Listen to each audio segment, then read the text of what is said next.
Welcome to season 2 of the LB Show. I'm LB. This season, we're changing it up just a little bit. We're giving you more facts and less opinion. Make sure you go to our website to check out all of our resources so that you can do some additional research on your own. Now, prepare to get stung because the solve is not included. Hey, y'all. Today's episode is about to get really juicy. We keep it raw, real, and uncut around here in these LB streets. The solve, you get none of that today. So be prepared. You're about to get stung. Women and entertainment. That's what we're talking about now. Hey, y'all. So we're going to talk about the double standards in the entertainment industry because, oh boy, there are several, okay? When it pertains to women and what they can do and can't do and the type of roles they can play in film and television and the type of music that they can make and what sells and what doesn't sell and all those things, we're jumping in, deep diving right now. So during the golden era of Hollywood, which is considered to be like the 30s, 40s, and 50s, there were many influential baddies that had natural sex appeal to all the boys. Some of the girls too, you know what I'm saying?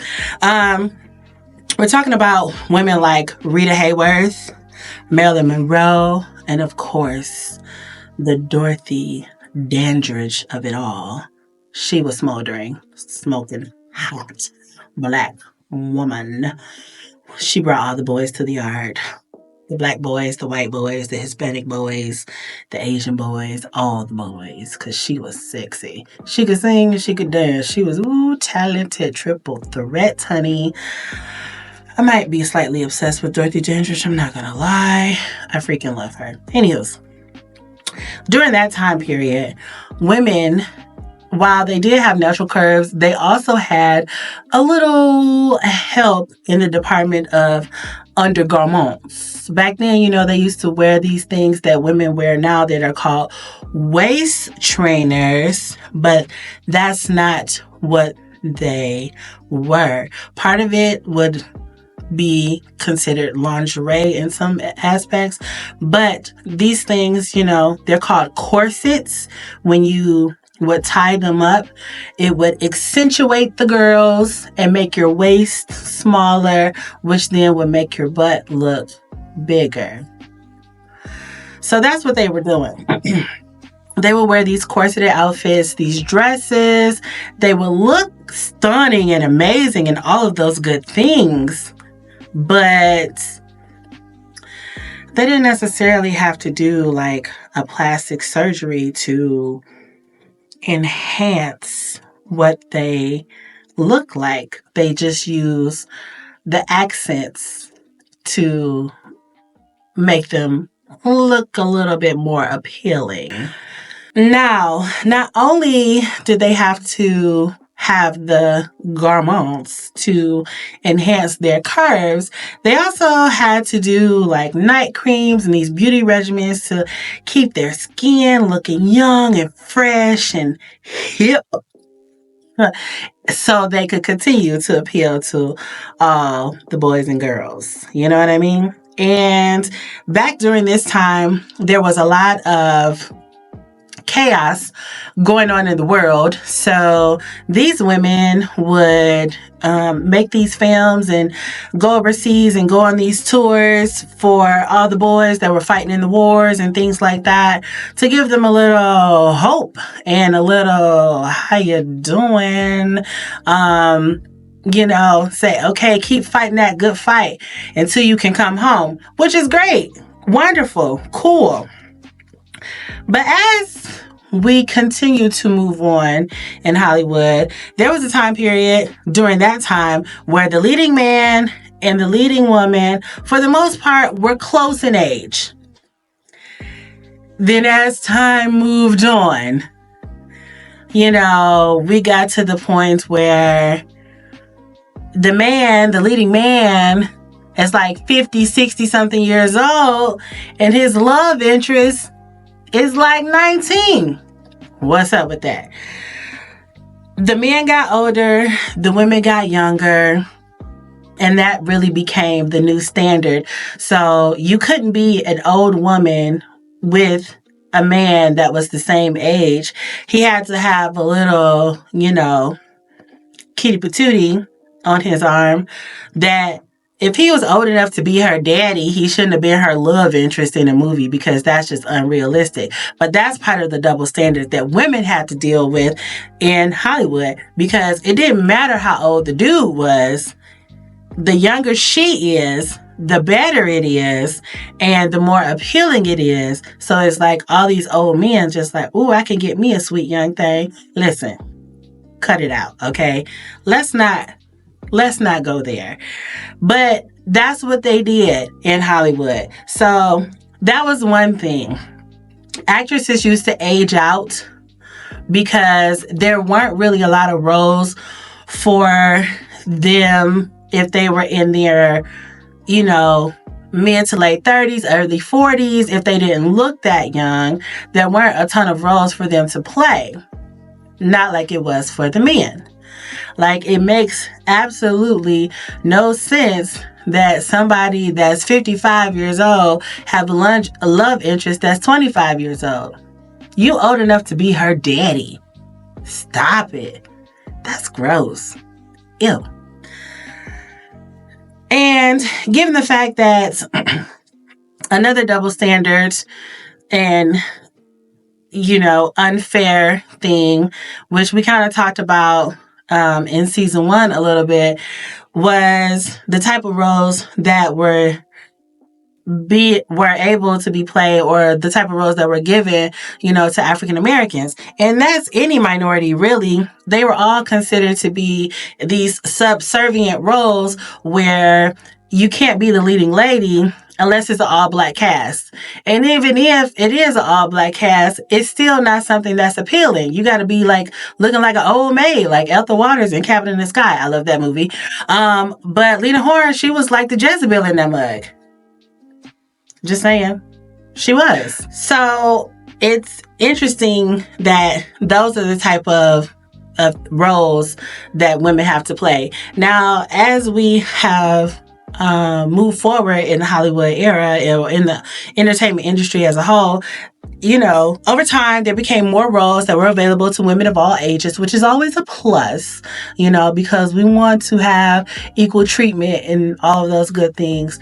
But it's like if a woman isn't seen as being somebody that can carry a film, then she's not going to get that role, that lead role, or a project that may be trying to be greenlit. It's just like, oh no, who's gonna, no, can't do that. Or you get like one chance, and if you don't like knock it out of the park with that one chance, then it's just like, we gave you a shot, you gotta go back to playing, side characters or characters with no dimension or things like that. There are a few women that have had like really extensive careers where they've played a multitude of different types of characters to where they were able to break the stereotypes of having to play these particular roles or be over sexualized or be some type of sex kitten, or be forced to play the stereotype of playing the same type of person all the time. There are some. Viola Davis is one. Love her. Meryl Streep. Love her. Queen Latifah's had several different types of roles over the journey of her career. Although she's never really been given the sex symbol type of role. And I don't know why, because, she's Queen Latifah, but I digress. But women have had these things that they have had to deal with and kind of be pigeonholed and forced into playing certain type of roles because of their age. Like, if I am a 25-year-old actress, I don't want to play Harrison Ford's love interest. I mean, Harrison Ford was, fine for his day. You know what I'm saying? But right now, no thank you. Jeff Goldblum? Maybe, because he's hot. Anywho's. we're going to switch it up here and move over to the music side of the entertainment industry. Pretty recently, rapper Eve, the first lady of Rough Riders, Ride or Die, Who's That Girl, all of that, released her memoirs.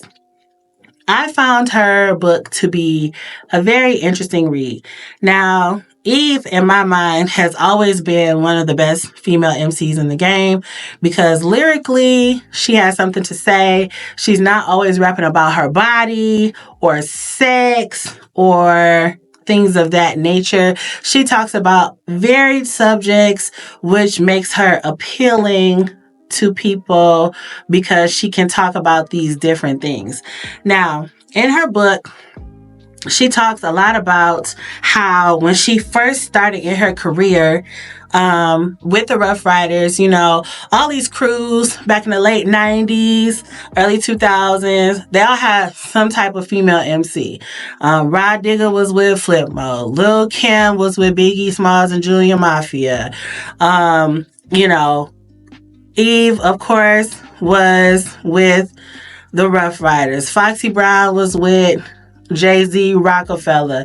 And then he had Emil. It's just like all of these different women. Queen Pen, she was like with Blackstreet and Heavy D and them during that time period.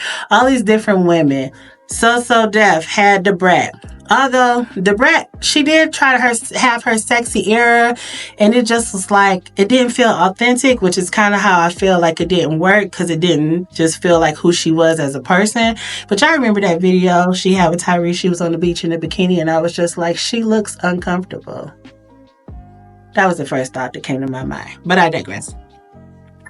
Eve talks about how, as a woman in the hip-hop industry, she felt protected. She thought that all the other MCs that were out at the time, so we're talking like Lil' Kim and Foxy Brown, Trina, all those types, were going to be like, they were all going to be friends. That's what she went into it thinking. Like, we're going to be friends. We all going to be friends. We all going to look out for each other. And she said that wasn't the case. I'm not really surprised. And she didn't give any names. She didn't have to, read the book. It's really good. And she talks about how, like, when people would try her, because she was a part of the Rough Riders, they was like, nah, back up. What you say to her? You talking to the wrong one. And y'all know what I mean. But some of the other female MCs, they didn't have that type of protection from their crews.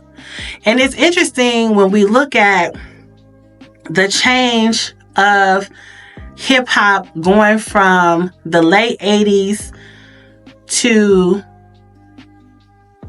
the late 90s. When you think of hip-hop in the 80s, you think of Roxanne Shante, Salt-N-Pepa when they first came out and they were not overly sexualized.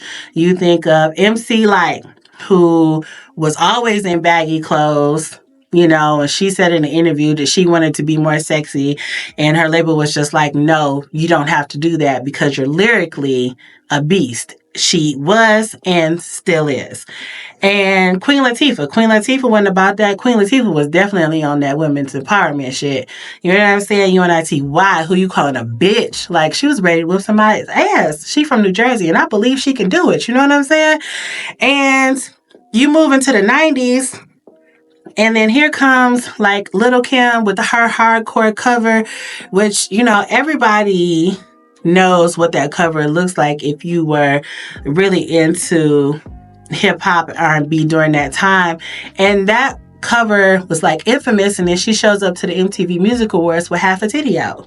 Y'all remember when Diana Ross played with that on camera? It was real funny. Anyways, we went from being fully dressed, it's about the lyrics, it's about what you're talking about, to being halfway dressed, and only thing you're talking about is your body, sex, and cars. Now, understand, sexual liberation. I get that. And I'm all for sexual liberation and empowerment of women, and you talking about what you want to talk about and doing what you want to do with your body. However, you need to be able to talk about more than one thing. In my mind, any good storyteller, any good artist is able to talk about more than one subject matter. You can talk about a lot of different things, but most of the women in hip hop don't really do that. Now, in the era after that, I want to say in the, mid 2000s to the 2010s, you get, the Nicki Minaj era. And if you listen to Nicki Minaj, then you know what she talks about, and I'm just going to leave that there. Now, we have moved on to where a lot of the female MCs that are out now, currently present day, are talking about more things, varied subjects, but there's still a lot of my body, who I'm fucking, sex this is that, or whatever, my pussy is the greatest, all that other type of stuff. Ladies, you are sexually free and sexually liberated, and I get that, I respect that, but you can talk about other stuff besides your body and who you fucking. Just saying, just a thought. I'm not bashing those that do, because it's your prerogative and you do what you want to do. But personally, I'm like a Super Rhapsody fan, because I just am. She talks about stuff that's relatable. Like, she has a song called Loose Rocks, where she talks about a relative that is slowly losing their way due to Alzheimer's. I've dealt with that, so I understand that. I felt that song the first time I heard it. And we don't have to live in these standards of what a male-dominated industry that are in the positions of power, i.e. the record executives. We don't have to live in that lane and do what they dictate we need to do. You can be an independent artist and put your own music out yourself. Yes, it may be a little harder. Yes, it may cost a little bit more money. Yes, you may be doing more work, but you can still do that and still get your messaging across and do what you want to do in the way that you want to do it. Now, if you love sex, which a lot of people do, and I'm not knocking it, because, sex is awesome if you got the right person, and that's what you want to talk about, then that's what you want to talk about.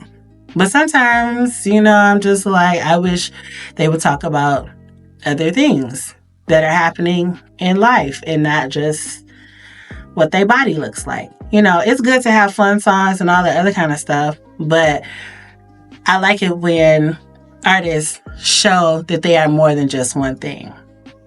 And that's the point that I'm trying to make. You don't have to live in the lane that, you think the record executives think that you should be in. You don't have to limit yourself. And that was another thing that Eve talked about in her book, is that how she felt pigeonholed to a certain extent when she was on a record label, because things that she knew would work, as far as some of the records that she did with the different artists that she worked with, she knew those things were going to work. But the executives were like, that's not going to work. And when she pushed it and did those things, they blew up. Let Me Blow Your Mind with Gwen Stefani. That's a classic. That was a banger that summer it came out. And according to her, the record label executives didn't want to put out that song. They didn't even want Gwen Stefani on that song, because they said she's not going to have that crossover appeal. Is it because Gwen Stefani is white? Because I listen to No Doubt. I freaking love them. They're great. So, it just depends on who you are and where you are in your own journey. But there are so many artists that are out that have this great command on who they are as a person, and they put out the music that they want to put out in the way that they want to put it out, and they have something to say, and I think that they need to be applauded. So kudos to them. Now, this quote that I'm going to leave you with today is pretty interesting. It's from 1977, so it's a little old, but it's still relevant to where we are today.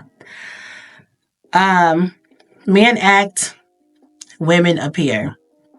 Men look at women, women watch themselves being looked at.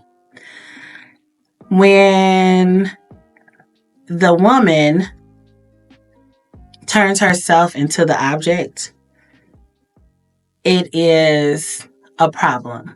We are objectified enough by society through a male lens, by each other. Women judge other women so easily, so freely, so commonly. Oh, I wish I had hair like that. Or I wish I had a small waist, or a smaller butt, or smaller boobs, or bigger boobs, or a better nose, or fuller lips, or smaller lips, or shorter hair, or straighter hair, or curly hair. We judge each other enough. We don't need society to influence us. When you look in the mirror, be happy for what you see. Be grateful for what you see. Be thankful for what you see and what you have. Because you could not have it. You could be in a worse position. You could not have an amazing smile. You could not have, beautiful skin. You could not. And other people struggle because they want things that you have, when you doubt yourself because you want things that other people have. Be happy with who you are, because, you were made that way intentionally. Come back next time. We got more to talk about. Thanks for tuning in to the LB Show. We hope you learned something today. The conversation doesn't end here. Send this to 2 people and keep it buzzing.